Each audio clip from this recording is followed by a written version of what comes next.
Amen. Je vous invite à prendre place. Je parlais justement de découragement et ça va être le thème de mon message ce matin. La thématique, c'est « Quand tout semble perdu ». Je ne sais pas vous, mais il m'est déjà arrivé d'être dans des situations où j'avais l'impression que j'étais face à une impasse, où il n'y avait aucune solution humainement parlant, où je me trouvais dans une situation où je me suis dit, mais là concrètement, c'est fini, c'est perdu. La seule chose qui me reste à faire, c'est d'abandonner ou de baisser les bras. Et ça peut être été déjà votre cas, ou c'est peut-être votre cas encore aujourd'hui. Ça peut être dans le cadre de votre santé, de votre famille, dans l'éducation de vos enfants, ou peut-être même dans votre couple, vos finances ou encore votre travail. Cela peut même concerner votre passé. Vous êtes là et vous vous dites qu'avec tout ce que j'ai fait, tout ce que j'ai pu vivre, il n'y a plus d'espoir. Mais ce n'est pas parce que tes circonstances à tes yeux ou à ceux des autres semblent être sans espoir que c'est le cas. Dans Romains 15, verset 13, il est dit que Dieu, qui est l'auteur de l'espérance, vous comble de toute joie et de sa paix par votre confiance en lui. Ainsi, votre cœur débordera d'espérance par la puissance du Saint-Esprit. Amen. Notre Dieu est l'auteur de l'espoir. C'est lui qui a créé l'espérance. C'est lui le créateur de l'espérance. Que signifie espoir ? C'est le fait d'espérer, d'attendre avec confiance la réalisation de quelque chose. Le synonyme d'espoir, c'est aspiration, attente, désir, espérance, optimisme, perspective. Alors du coup, mais comment avoir de l'espérance ce matin ? C'est tout simplement par notre confiance en lui. Et cette confiance nous amènera de la joie, de la paix, et ce par la puissance de l'Esprit. Zacharie 4, verset 6 dit « Ce n'est ni par la puissance ni par la force, mais c'est par mon esprit, dit l'Éternel, le Maître de l'univers. » C'est-à-dire que quand tout semble perdu, ce n'est pas par notre propre force, ce n'est pas par notre propre puissance, ce n'est pas par notre propre moyen humain, mais c'est par la puissance de l'Esprit de Dieu que nous pouvons fonder notre espérance.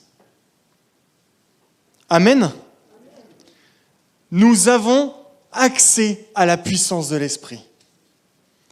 Nous avons accès au Dieu de toute éternité, qui est lui-même le créateur de l'espérance. Donc laisse-moi t'encourager ce matin et te dire que si tu n'as plus d'espoir, tu as un Dieu d'espérance. Et si tu as un Dieu d'espérance, ton espoir est en lui. Et ton espoir est dans sa puissance. Et j'aimerais que tout au long de ce passage, tout au long de ce message, nous puissions ouvrir ensemble la parole et nous allons décortiquer un passage ensemble qui est dans Ézéchiel 37, à partir du verset 1. Je vous laisse ouvrir votre Bible. Nous allons également lire plusieurs passages à côté, mais ça sera notre fil conducteur, Ézéchiel 37.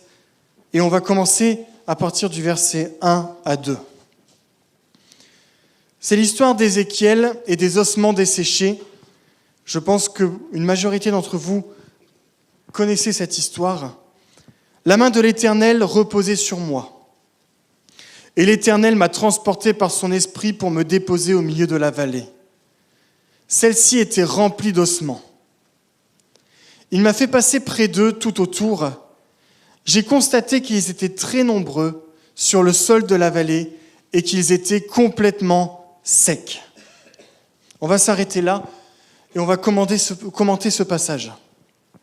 Ézéchiel a une vision où Dieu l'a transporté dans une vallée où tout était mort.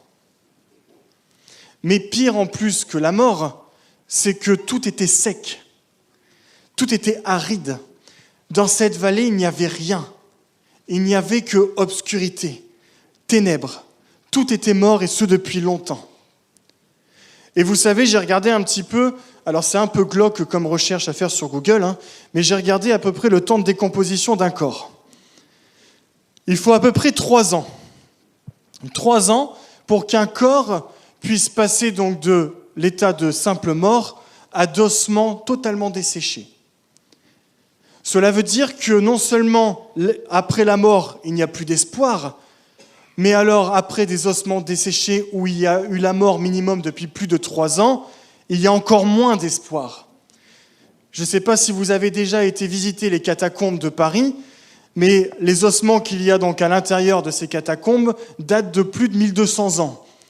Autant vous dire que si vous voulez redonner vie à ces ossements, il va falloir beaucoup de foi. Et on est souvent face à des circonstances où il n'y a plus d'espoir tel que ces ossements. Et il y a un terme qu'on a tendance à dire dans ce type de situation. Et je vous donne un exemple. La semaine dernière, on a été voir en famille un match du CSP contre La Rochelle. Et Limoges leur mettait clairement une pâtée.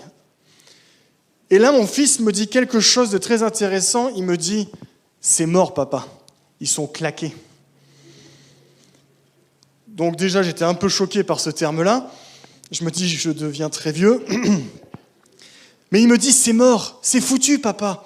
Ils ont perdu. C'est fini. Il n'y a plus d'espoir. Cette équipe, c'est mort. » Et est-ce qu'on n'a pas des fois été face à des circonstances où on est là, mais c'est mort. C'est mort. Il n'y a plus d'espoir. C'est mort. Mon couple, c'est mort. Ma famille, c'est mort. Ma santé, c'est mort.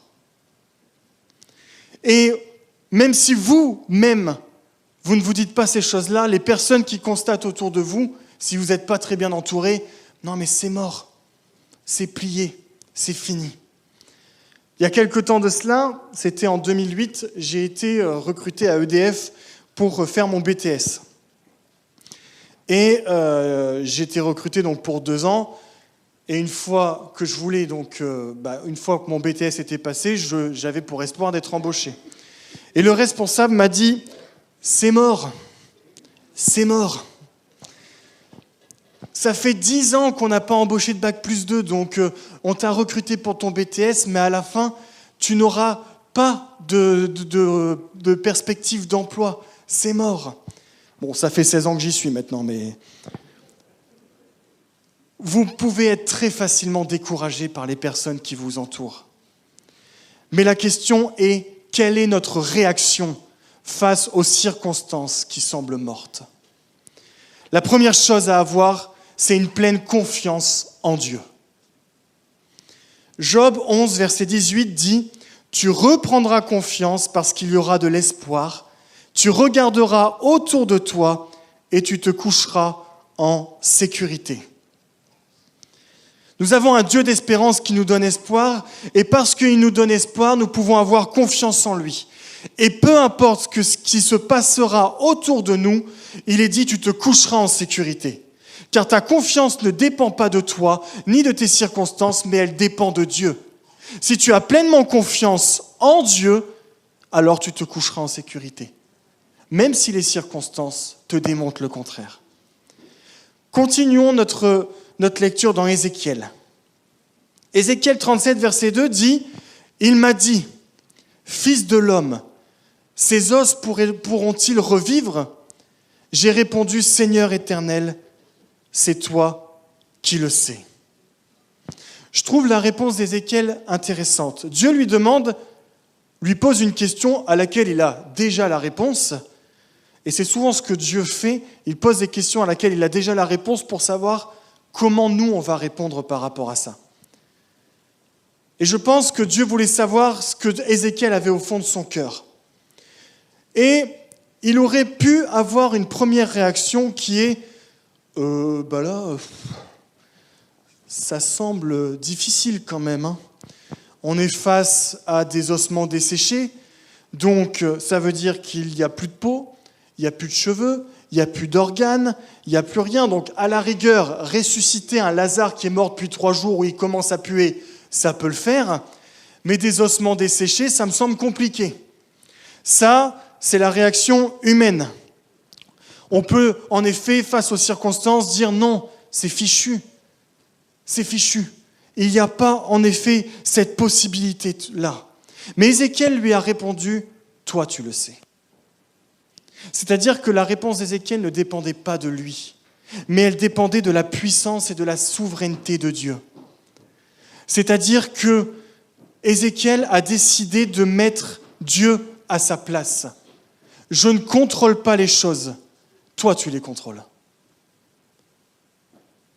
Moi, je ne peux strictement rien faire par moi-même. Toi, tu peux. Toi, tu le sais.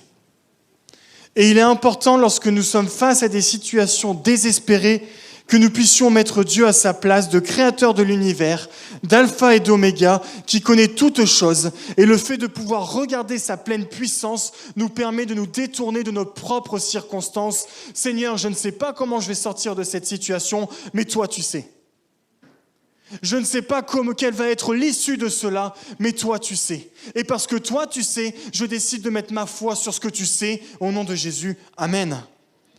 Et lorsque, vous savez, j'ai entendu ces paroles qui disaient « Non, mais c'est foutu, ton embauche, tu l'auras pas », je me suis dit « Mais Seigneur, je ne vais pas écouter ce que les humains disent par rapport à ma situation, je vais t'écouter toi. » Peut-être qu'en effet, ça ne sera pas ma place, mais si ce n'est pas ma place, tu as décidé qu'il y aura une place ailleurs. Et si par contre c'est ma place, alors tu ouvriras la porte. Amen. Et c'est ce qu'il a fait. Détournons-nous des discours défaitistes que les personnes qui nous entourent peuvent nous donner. Détournons-nous des discours défaitistes que les médias peuvent donner. Aujourd'hui, clairement, l'espoir dans cette humanité est plutôt compliqué. On n'a même plus de gouvernement.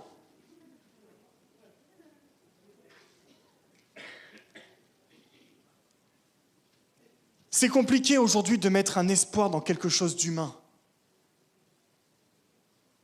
Alors mettons notre espoir en Dieu. Le psaume 40, verset 2 dit « J'avais mis mon espérance en l'Éternel et il s'est penché vers moi, il a écouté mes cris. Amen. » Mettons notre espérance en l'Éternel face à ce qui pourrait sembler être mort. Mais alors, attention aux excès.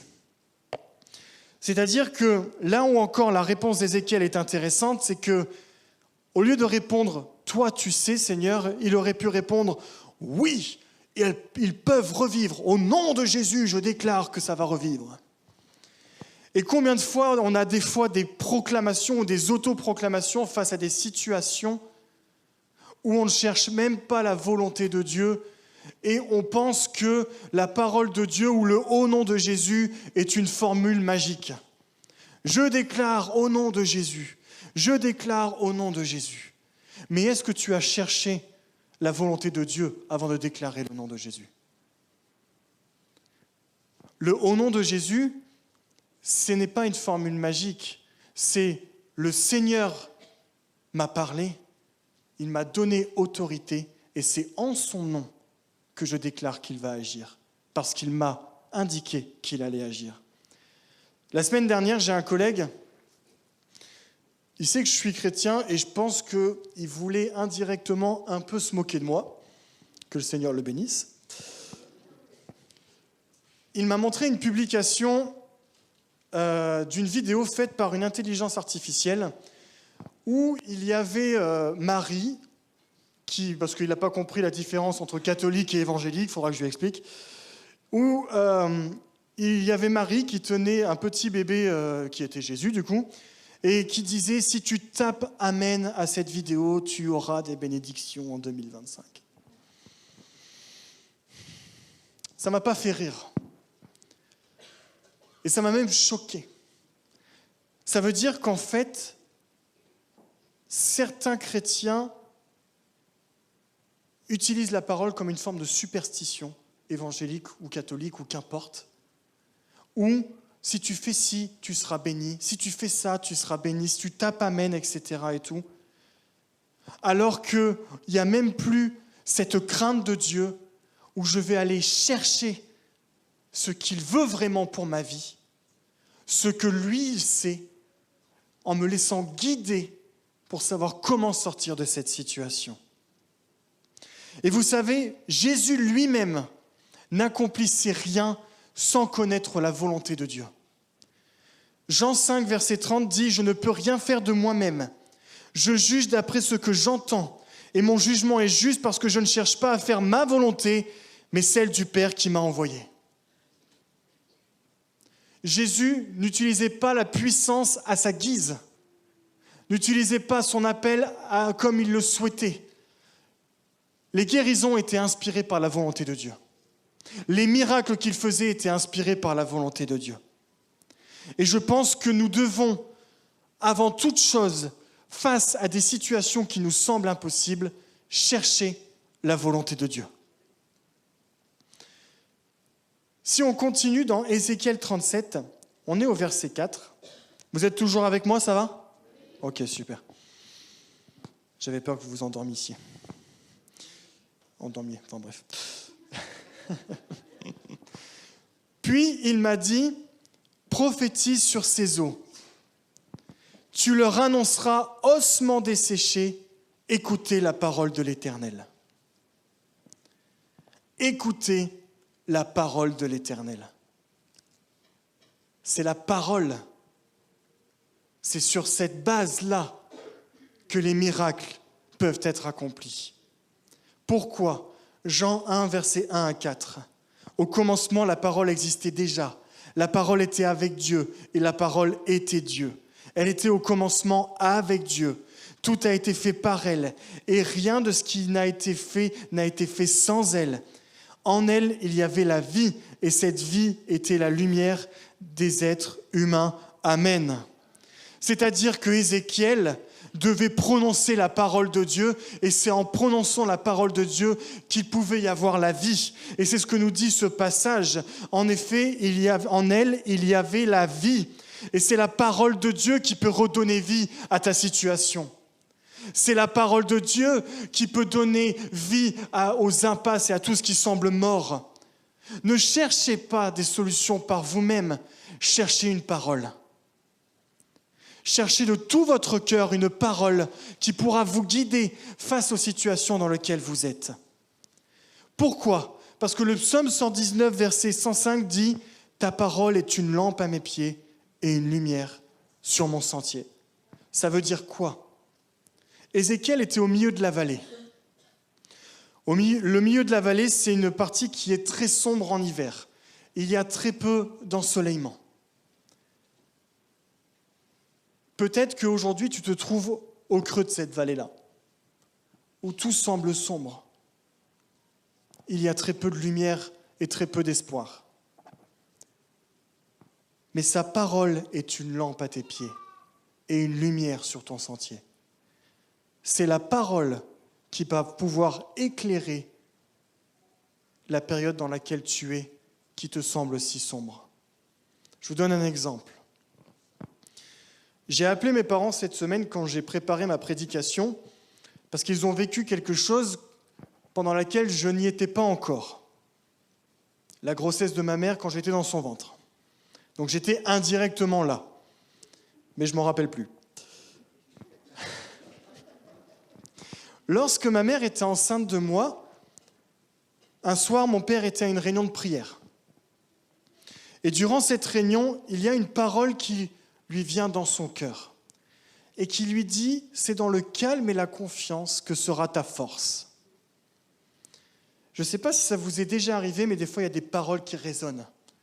Et vous vous dites « Ah, il y a quelque chose qui arrive. » Et pendant cette réunion, une sœur se lève, va le trouver et lui dit « Le Seigneur m'a dit de te dire, c'est dans le calme et la confiance que sera ta force. » Donc une parole confirmée. Donc mon père se dit « Bon, bah ok, super. » Et sans réellement savoir pourquoi, il rentre après la réunion chez eux.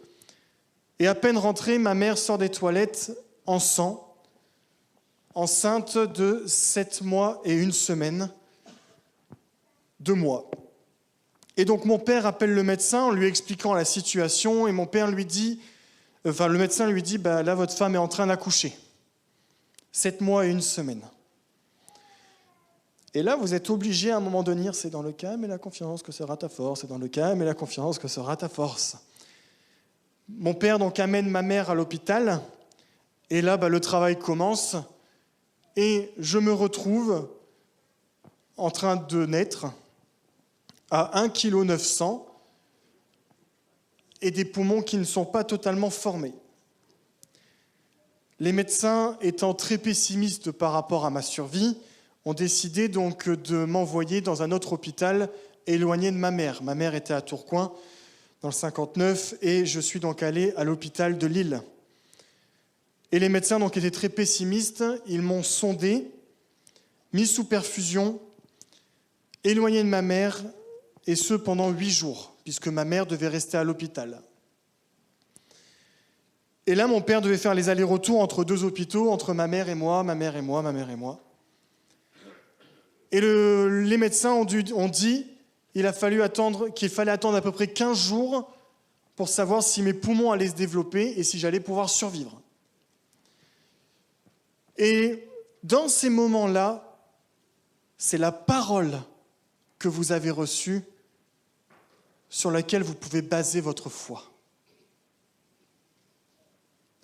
C'est la parole que vous avez reçue qui vous permettra de baser votre foi. Ainsi, la foi vient de ce qu'on entend, et ce que l'on entend vient de la parole de Dieu. Et là, mon père a réussi à baser sa foi sur cette parole-là, et je suis resté 1 mois et demi ou 2 mois à l'hôpital, et aujourd'hui, me voilà un gros bébé de 36 ans de 70 kilos.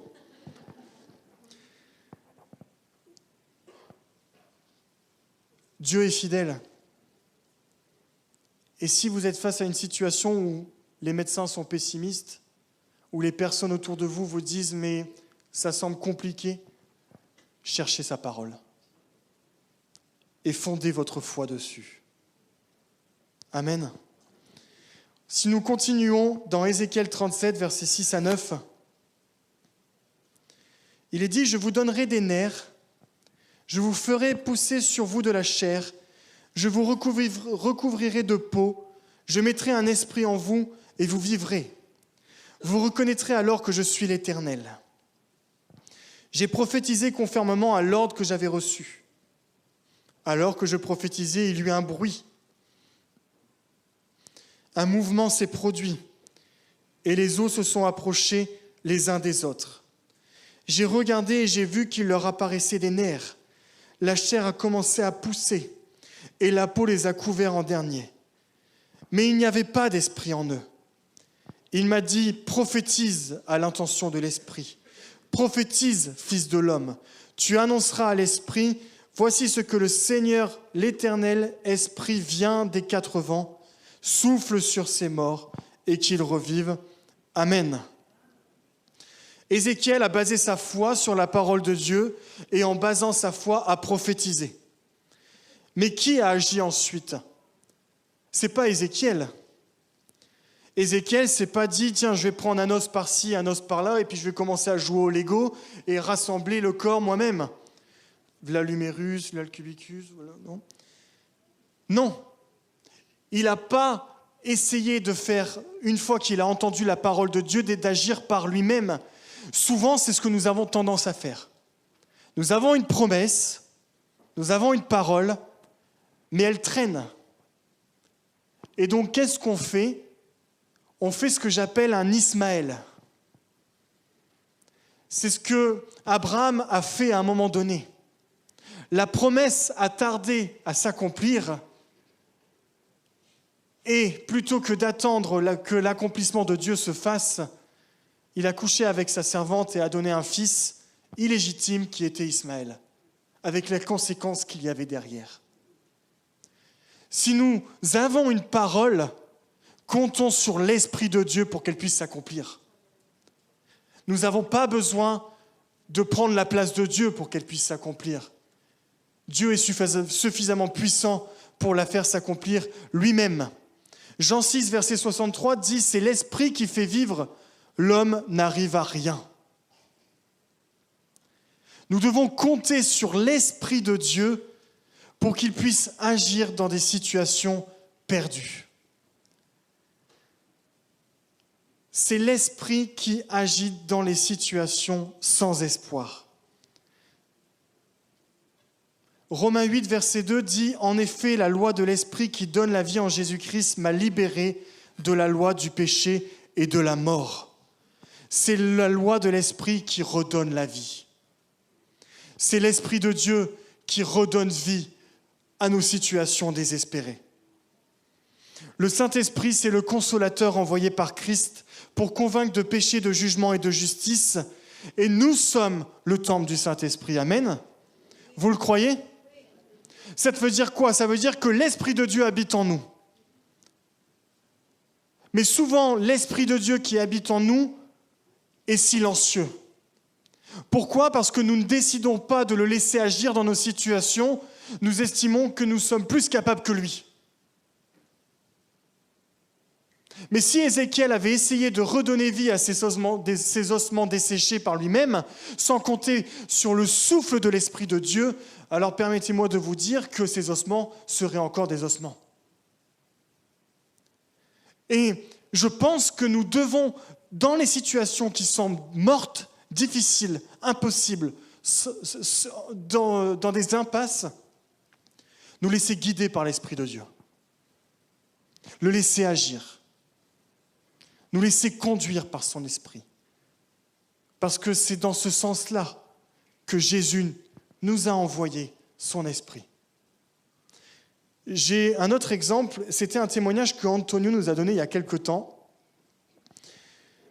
Il était face à une impasse pour avoir donc des papiers en France afin d'y rester en toute légalité.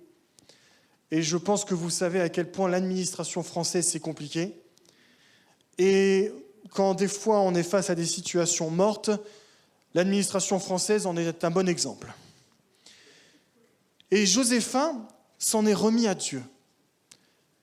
Et elle s'est dit, moi j'ai pas la solution, mais Dieu l'a forcément.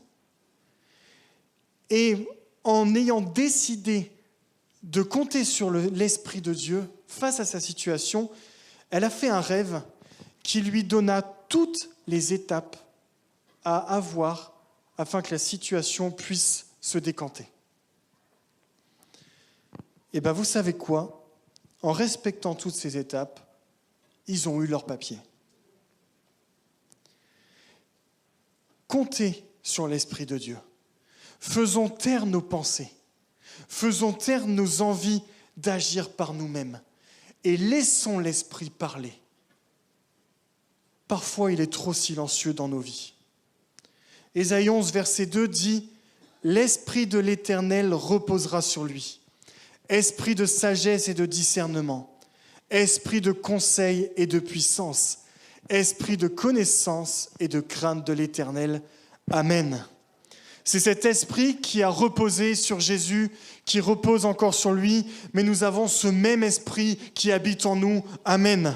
C'est cet esprit de sagesse et de discernement, cet esprit de conseil et de puissance, cet esprit de connaissance et de crainte de l'Éternel. Si nous avons cet esprit en nous, alors nous pouvons nous laisser totalement guider par lui dans les situations qui semblent impossibles, parce que je suis convaincu qu'il est celui qui transforme l'impossible en possible. Nous avons cette espérance parce que nous avons cet esprit en nous. Si nous continuons toujours donc dans Ézéchiel, à partir du verset 10, « J'ai prophétisé conformément à l'ordre qu'il m'avait donné. Alors l'Esprit est entré en eux et ils ont repris vie. Puis ils se sont tenus sur leurs pieds. C'était une armée nombreuse, très nombreuse. Il m'a dit, « Fils de l'homme, ces ossements, c'est toute la communauté d'Israël. Ils affirment, nos os sont desséchés, notre espérance est détruite, nous sommes anéantis. » J'aimerais juste m'arrêter là.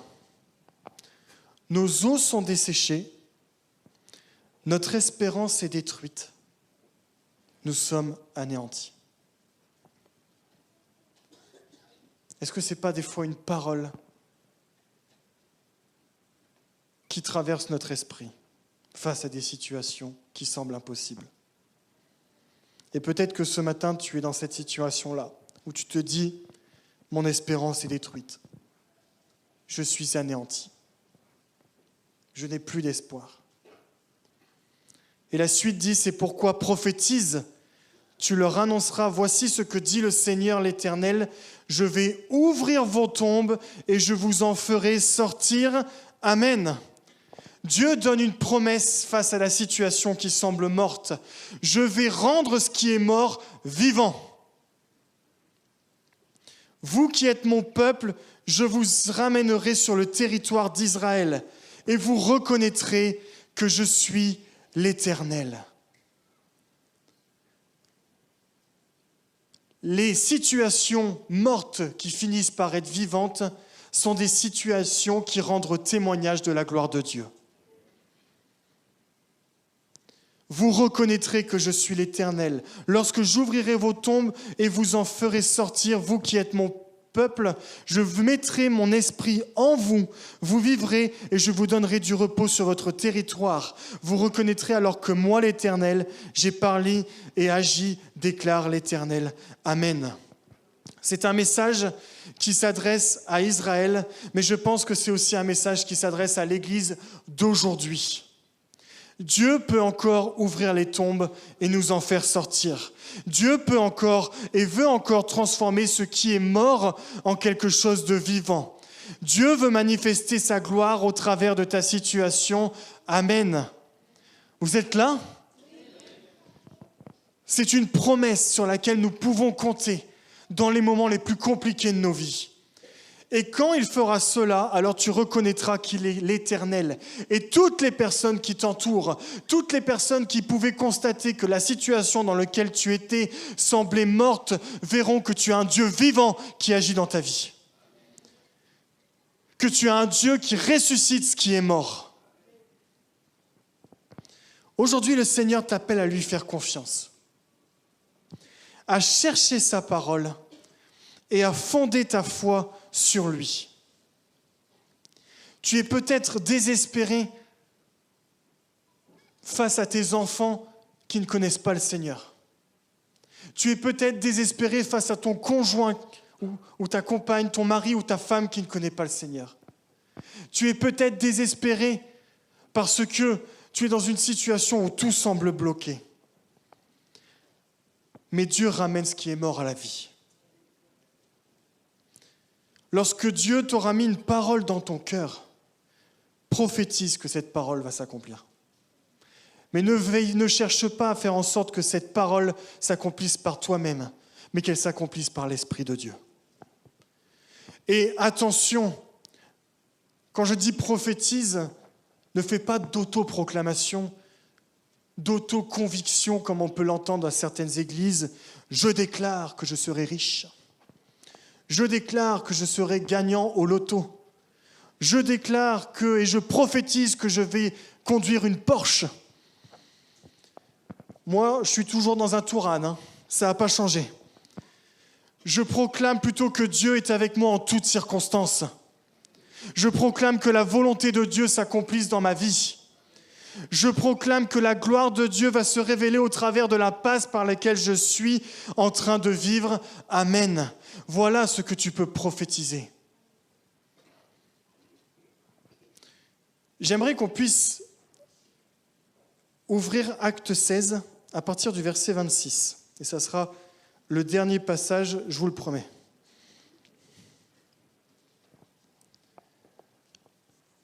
C'est un exemple que j'ai lu il y a à peu près 2 semaines et qui m'a beaucoup parlé au travers de cette situation. Je vous donne un contexte. Paul et Silas ont été traînés devant les magistrats car ils gênaient les affaires de certains. Si vous souhaitez donc avoir plus de contexte, je vous invite à lire Acte 16 dans sa totalité. Ils ont été roués de coups et jetés dans un cachot très reculé. Vous savez, quand on vous bat quasiment à mort et qu'on vous jette dans une prison romaine, l'espoir se fait tout petit. Surtout que les prisons romaines de l'époque, je ne pense pas que c'est les prisons d'aujourd'hui. Et à l'époque, les gardiens de prison étaient des gens qui étaient très durs. Pourquoi ? Parce que c'était généralement des anciens combattants de l'armée romaine qui avaient pour habitude d'être des gens, on va dire, cruels, où la mort ne leur faisait pas peur, tuer ne leur faisait pas peur, faire souffrir ou torturer ne leur faisait pas peur. Et ce gardien était tellement froid qu'en plus de l'ordre qui lui avait été donné de jeter Paul et Silas en prison, il les a mis dans la pièce la plus reculée de la prison et les a enchaînés. Sachant que les chaînes, à l'époque, étaient des instruments de torture horribles, qui faisaient énormément souffrir les prisonniers. Et voilà ce qui se passa ensuite dans Acte 16 à partir du verset 26. Nous avons Paul et Silas qui se sont mis à louer Dieu malgré l'impasse dans laquelle ils étaient. Tout à coup, il y eut un tremblement de terre si violent que les fondations de la prison ont été ébranlées. Toutes les portes se sont immédiatement ouvertes et les liens de tous les prisonniers ont été détachés. La puissance de l'esprit qui agit dans l'impasse. Lorsque le gardien de la prison s'est réveillé et a vu les portes de la prison ouvertes, il a tiré son épée, prêt à se tuer, car il croyait que les prisonniers s'étaient enfuis. Ce gardien si dur, si rigide, si cruel, savait qu'il était face à une situation impossible, puisque lorsque vous avez des prisonniers qui s'enfuyaient à l'époque, vous étiez passible de la peine de mort. Il savait qu'il allait y passer. Il s'était mort. Il n'y avait plus d'espoir. C'était perdu. Il était prêt à abandonner. Il a sorti son épée et a voulu en finir lui-même face à ça. Il a voulu abandonner, baisser les bras. À quoi bon continuer ? À quoi bon espérer ? De toute manière, c'est foutu. C'est fini. Ça ne sert à rien. Et voilà ce que dit Acte 16 pour la suite à partir du verset 28. Mais Paul a crié d'une voix forte, « Ne te fais pas de mal, car nous sommes tous ici. » Alors le gardien a demandé de la lumière et entré précipitamment et s'est jeté tout tremblant aux pieds de Paul et de Silas. Il les a fait sortir et a dit, « Seigneur, que faut-il que je fasse pour être sauvé ?» Paul et Silas ont répondu, « Crois au Seigneur Jésus et tu seras sauvé, toi et ta famille. » Et ils lui ont annoncé la parole du Seigneur, ainsi qu'à tous ceux qui étaient dans sa maison. À cette heure-là de la nuit, le gardien les a emmenés pour laver leurs plaies. Il a immédiatement été baptisé et tous les siens. Après les avoir conduits chez lui, il leur a servi à manger. Il se réjouissait avec toute sa famille d'avoir cru en Dieu. Amen. C'est quand même extraordinaire. En un paragraphe, en une nuit, on passe d'une situation désespérée d'un homme qui voulait en finir parce qu'il n'avait plus d'espoir à un homme qui se réjouit avec sa famille dans la présence de Dieu. Pourquoi ? Crois au Seigneur Jésus et tu seras sauvé. Ce matin, crois au Seigneur Jésus. Dans ta difficulté, crois au Seigneur Jésus. Il va agir. La seule chose qu'il voulait, ce gardien, c'est être sauvé. Et la seule chose qu'il avait à faire, c'était de croire au Seigneur Jésus. Et on passe d'une situation de mort à une situation de vie. Et ce matin, dans ton désespoir peut-être, dans ton envie d'abandonner, dans cette impasse ou dans cette situation qui te semble morte, crois au Seigneur Jésus et tu seras sauvé. Crois qu'il va souffler sur ces eaux desséchées et il leur redonnera vie. Amen. Je vais vous inviter à prier avec moi.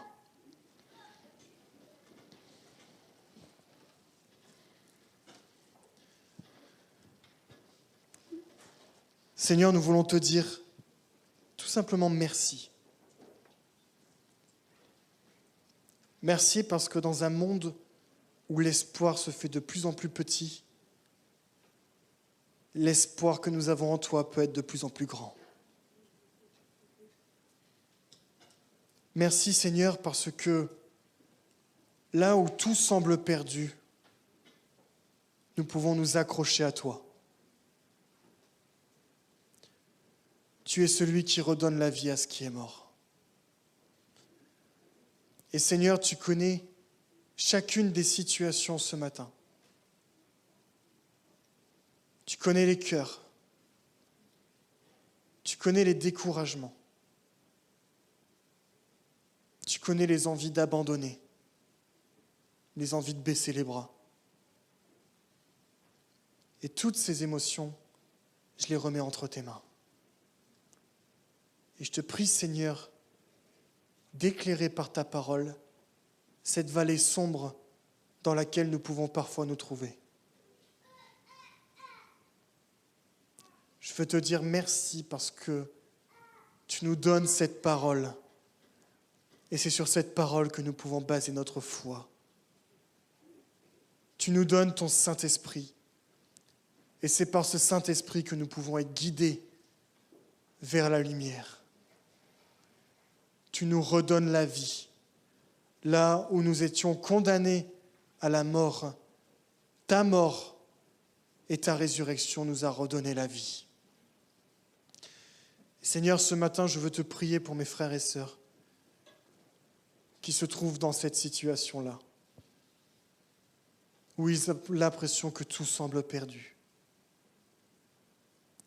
Je te demande, Seigneur, de leur révéler une parole par ta grâce. Une parole qui sera une lumière dans leur sentier. Une parole sur laquelle ils pourront appuyer leur foi et verront la vie s'accomplir. Nous croyons que tu es ce Dieu vivant. Nous ne prions pas un Dieu mort, mais nous prions un Dieu vivant qui ramène les morts à la vie, qui ramène les situations mortes à la vie, qui ramène les couples détruits à la vie, qui ramène les enfants éloignés de toi à la vie, qui ramène la santé à la vie, qui ramène ce que les médecins déclarent mort à la vie. Nous voulons déclarer, Seigneur, que ce que les hommes déclarent comme étant mort, nous voulons proclamer la vie sur ces situations. Nous voulons non pas nous laisser influencer par ce qui nous entoure, nous ne voulons pas nous laisser influencer par le monde, nous ne voulons pas nous laisser influencer par les médias ou par les circonstances, et encore moins par les paroles de condamnation de l'ennemi, mais nous voulons nous laisser guider par ta vie et ta lumière ce matin. Nous voulons croire que l'Église va revivre ce matin. Nous voulons croire que l'Église va se réveiller à partir de ce matin. Nous voulons croire, Seigneur Jésus, que ton Église va illuminer cette ville de Limoges et ce pays de France. Nous ne voulons pas nous laisser décourager, mais nous voulons reprendre espoir en toi. Merci, Seigneur, pour ta parole ce matin. Dans le nom puissant de Jésus, amen.